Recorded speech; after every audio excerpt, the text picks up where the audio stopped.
our future in our hands. our future in our hands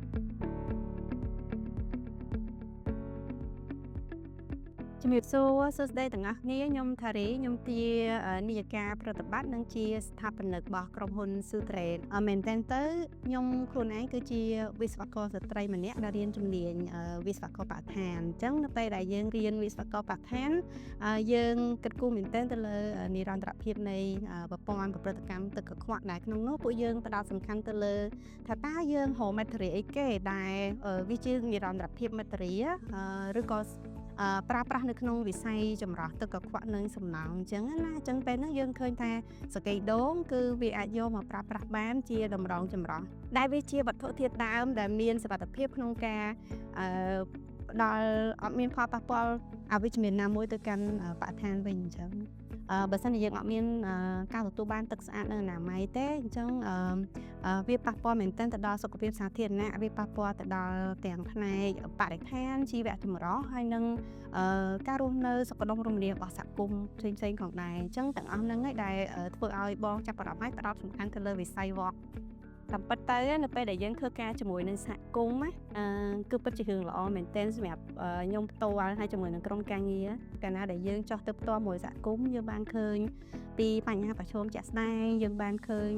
ជីវភាពរស់នៅរបស់គាត់យើងបានឃើញសកម្មភាពដែលគាត់ធ្វើប្រចាំថ្ងៃហើយគាត់រងផលប៉ះពាល់អីគេខ្លះដែរពីបរិស្ថានអញ្ចឹងគឺ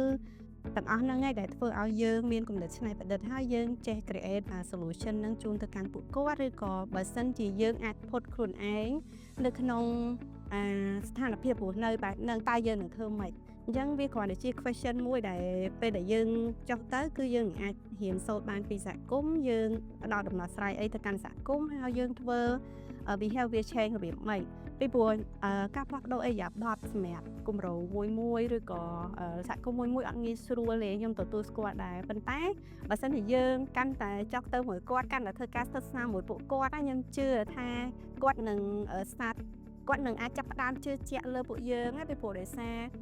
ទៅវិញទៅមកមួយថ្ងៃទៅមួយថ្ងៃយើងនឹង building trust ជាមួយគាត់ហើយហ៊ានក្នុងការសាកល្បងដំណោះស្រាយរបស់យើងទៅកាន់សហគមន៍គាត់ដូចគ្នាដែរបងជឿជាក់ថាទាំងអស់គ្នាតែងតែមានក្តីសម័យអញ្ចឹងក្តីសម័យខ្លួនឯងហ្នឹងណាមិនតែដើម្បីខ្លួនឯងទេគឺដើម្បីសហគមន៍គឺដើម្បីប្រទេសជាតិនឹងឯងក៏ជាចំណែកមួយដែលធ្វើឲ្យយើងអាចសម្រេចអានឹងបានអញ្ចឹងបើសិនជាមានបញ្ហាប្រឈមគឺយើងរកecosystem support building a good community ដែលយើងអាចចែករំលែកឲ្យរៀនសូត្រពីគ្នាទៅវិញទៅមកបានណាព្រោះយ៉ាងណាមិញក៏យើងរស់នៅក្នុងសហគមន៍មួយដែលនឹងត្រូវធ្វើការទាំងអស់គ្នាដែរអញ្ចឹងណា Yes អរគុណ be the difference